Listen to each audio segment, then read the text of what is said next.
नमस्कार दोस्तों, आपका स्वागत है और फिर से पटेल इंजीनियरिंग के ऊपर ये वीडियो लेके आया हूँ। ये बहुत ही डिटेल्ड वीडियो होने वाली है, तो प्लीज वीडियो को अंत तक देखना। इसके ऊपर पहले भी बहुत सारी वीडियोस मैं लेके आ चुका हूँ, बट ये वीडियो खास क्यों है क्योंकि इसके अंदर बहुत ही ज्यादा डिटेल में हम चीर फाड़ करने वाले हैं। हम देखने वाले हैं कि सरकार क्या चाहती है, आरबीएनएल और पटेल इंजीनियरिंग के इस एमओयू का क्या मतलब निकाला जाए। क्या ये शेयर वाकई पुराने भाव को छू सकता है? 500 rupees, 900 rupees, can this stock be a multibagger? ये सब जानने की कोशिश करेंगे, तो प्लीज वीडियो को पूरा देखिएगा, अंत तक देखिएगा। यहाँ पे बात करते हैं इस न्यूज की, जिस न्यूज ने तहलका मचा रखा है।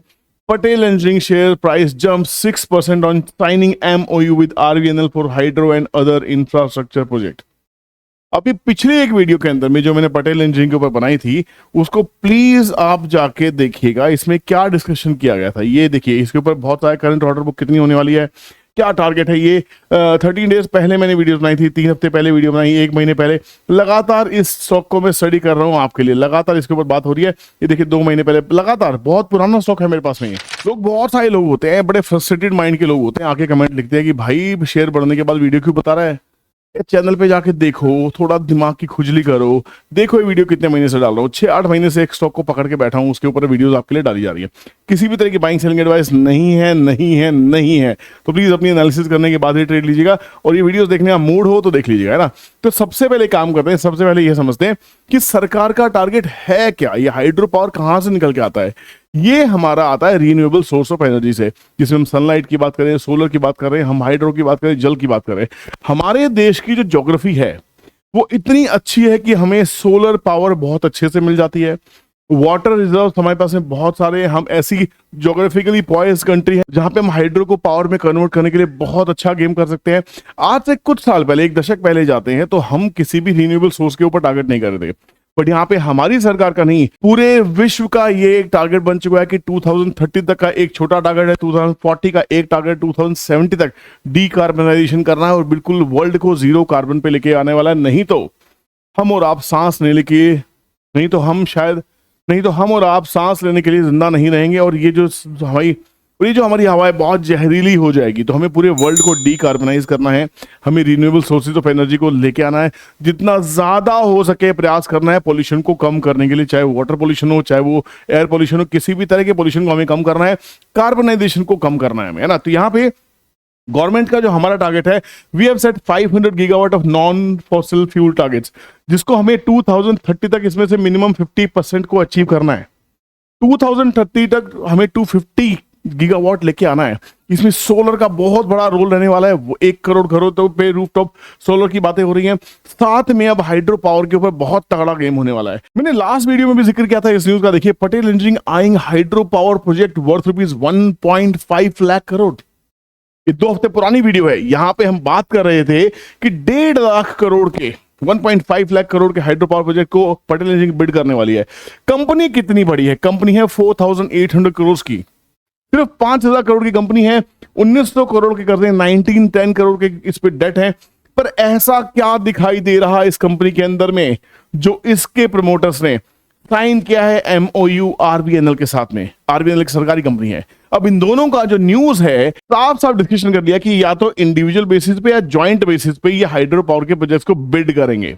इंडिविजुअल बेसिस पे भी हो सकता है और ज्वाइंट बेसिस पे भी हो सकता है। तो आरबीएनएल जैसी कंपनी अगर पटेल इंजीनियरिंग के बारे में सोच रही है, तो आपको अंदाजा हो जाना चाहिए कि विजय केडिया जी ने 15 रुपए के भाव पे 1 करोड़ शेयर क्यों खरीदे। उन्होंने उसके बाद उसमें लगातार शेयर्स इन्वेस्ट किए और शायद 1.2 सीआर करोड़ शेयर्स हैं। 1 करोड़ 20 लाख शेयर उनके पास में अभी भी हैं, शायद 1 करोड़ 30 लाख भी होंगे। तो यहां पे इसका जिक्र भी पहले मैंने किया है। वो क्यों लेके बैठे हैं? क्योंकि जो दिग्गज निवेशक होते हैं उनके पास में कहीं ना कहीं फ्यूचरिस्टिक अप्रोच होती है। वो देख के चलते हैं कि क्या होने वाला है। हमारा भारत देश ज्योग्राफिकली जैसा फैला हुआ है, हमारे देश में इंफ्रास्ट्रक्चर आने वाले 20-30 सालों में भी कम नहीं पड़ेगा। आने वाले 20-30 सालों में भी इंफ्रास्ट्रक्चर के प्रोजेक्ट्स हमेशा से हरे रहने वाले। They will always be green for you. There will always be opportunity. जहां पे आप कभी हाइड्रो में, कभी थर्मल में, कभी किसी में, कभी सोलर में, आपको हमेशा अपॉर्चुनिटी मिलेंगी ही मिलेंगी। We will be the only country who will be supplying electricity through under sea cabling. सोचिए, अंडर सी केबलिंग पे काम हो रहा है। 17 लाख करोड़, 17 लाख करोड़ का निवेश आने वाला है। किस देश में खड़े हैं आप? सोच रहे हैं कि ये कंपनी कहां से कहां चली जाएंगी? सुजलॉन हो, पटेल इंजीनियरिंग हो, एसजेवीएन हो, एनएचपीसी हो, आप रतन इंडिया पावर हो, जो भी पावर से जुड़ी हुई कंपनीज हैं, जो भाव आपको आज मिल रहे हैं, मुझे लगता है आने वाले 5-10 साल में आपको उस भाव के लिए तरस जाएंगे आप, वो भाव नहीं मिलने वाले आपको। तो आप प्लीज एक वॉच लिस्ट बनाइए और यहाँ पे आपको निवेश करके भूलना भी पड़ेगा। पटेल इंजीनियरिंग में थोड़ी सी पोजीशंस मैंने भी बनाई थी, मैंने कुछ एग्जिट किया, नहीं चल रहा था, मुझे लगा यहाँ से वहां निकलते हैं, वो मुझे लग रहा है कि इसमें दोबारा पोजीशन बनाने का समय आ गया है। ये मेरा अपना आउटलुक है, आप अपना देखिए। तो इतना बड़ा जो गेम है 1.5 लाख करोड़ से, ये अकेले पॉसिबल नहीं था। This would have been possible only with such kind of MOU which is happening with RBNL. तो ये न्यूज वाकई अपने आप में बहुत ही बड़ी न्यूज है। मुझे नहीं पता आपको इसको कैसे लेते हैं, आपको ये न्यूज कैसे दिखाई देती है, मुझे कमेंट सेक्शन में कमेंट चाहिए। मुझे आज आपकी तरफ से चाहिए कि इसके टारगेट्स क्या हो सकते हैं। मैं क्यों टारगेट डिस्कस करूं, मैं देखना चाहता हूं कि मेरे जो व्यूअर्स हैं वो कितने समझदार है, वो मुझसे कितने इंटरेक्शन चाहते हैं, है ना। तो यहाँ पे बहुत मजा आने वाला है। तो हाइड्रो पावर की कंपनी है, क्या क्या करती है आप जाके देख सकते हैं, बहुत सारी चीजें इसके ऊपर पहले बना चुका हूं। ये कंपनी इंडस्ट्रियल स्ट्रक्चर्स खड़े करती है, हैवी सिविल इंजीनियरिंग करती है, हाइड्रो के प्रोजेक्ट्स लेती है, इरिगेशन पे काम करती है, वाटर सप्लाई। अभी तो आपने ये नहीं देखा, इरिगेशन आने वाला टाइम का जैकपॉट सेक्टर है, ये सनराइजिंग सेक्टर होने वाला है। वाटर सप्लाई, घर घर पानी कहां पहुंचा है, हर घर जल, सुना है आपने सरकार के मुंह से। भारत सरकार वाटर सप्लाई की बात करी कि हर घर तक बिजली पहुंचानी है, हर घर तक जल पहुंचाना है। आप सोचिए, देखिए, हर घर तक डिजिटल इंडिया बनाना है। ये इतना बड़ा इंफ्रास्ट्रक्चर का प्रोजेक्ट है जो पटेल इंजीनियरिंग जैसी कंपनी 10 मिलके भी पूरा करे तो पूरा नहीं हुआ, क्योंकि हमारे देश में इतना बड़ा स्कोप है, आप सोच नहीं सकते। सुजलॉन अडानी के साथ काम कर रहा है, पटेल इंजीनियरिंग आरबीएनएल के साथ काम कर रहा है। आपको समझ में आ रहा है दिग्गज घराने, दिग्गज कॉर्पोरेट्स कहां एक दूसरे के साथ हाथ मिला रहे हैं और क्यों मिला रहे हैं। हम और आप बात कर रहे हैं 50 रुपीज का स्टॉक है, 56 हो गया, बड़े खुश हुए। 56 का स्टॉक 50 आ गया, बड़े दुख हो गए, 5 रुपए का नुकसान हो गया। विजय केडिया जी 18 रुपए 15 रुपए से होल्ड करके बैठे हैं, आज तक होल्ड कर रहे हैं और मुझे लगता है आने वाले 20-30 साल तक भी होल्ड करने वाले, मुझे ऐसा लगता है। मुझे नहीं पता उनकी स्ट्रेटेजी क्या होने वाली है, पर अगर ये न्यूज जो आज आ रही हैं, ऐसी न्यूज अगर आपको समझ में आ रही हैं, तो गेम बहुत बड़ा है गाइस। यहाँ पे टारगेट्स की बातें नहीं करना चाहता हूं, बट फिर भी जो लोग पुराने हैं, जो लोग पटेल इंजीनियरिंग को नहीं जानते, मैं आपको बता दूं, अगर पटेल इंजीनियरिंग को देखने की कोशिश करेंगे तो ये कंपनी कहां से गिरती हुई आई आपको अंदाजा भी नहीं होगा। एक समय पे this company was trading at 951 rupees.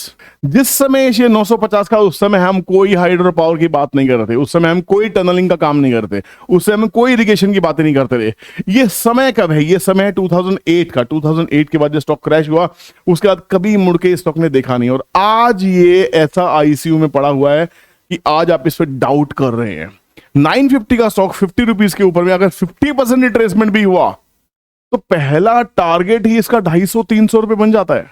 पहला टारगेट, मैं टारगेट नहीं दे रहा हूं, आपको समझाने की कोशिश कर रहा हूं कि अगर मैं पूरे ऊपर से लेके नीचे तक लेके आऊं तो यहाँ पे छोटी छोटी रिट्रेसमेंट होती हुई चलेंगी, और छोटी छोटी रिट्रेसमेंट आपको ये समझाएंगी कि बाजार में हो क्या रहा है। अब देखिए, स्टॉक अप ट्रेंड में ऑलरेडी आ चुका है। अप ट्रेंड में कहां से आया, यहां से, इस प्राइस से, कहां से, 15 रुपए से, 20 रुपए से। तो 20 रुपीज इंटू 4 मेक्स 80 का हाई लगाया था, वहां से गिर के आया। 20 इंटू 5 मेक्स 100, तो 100 के लिए तो चलेगा।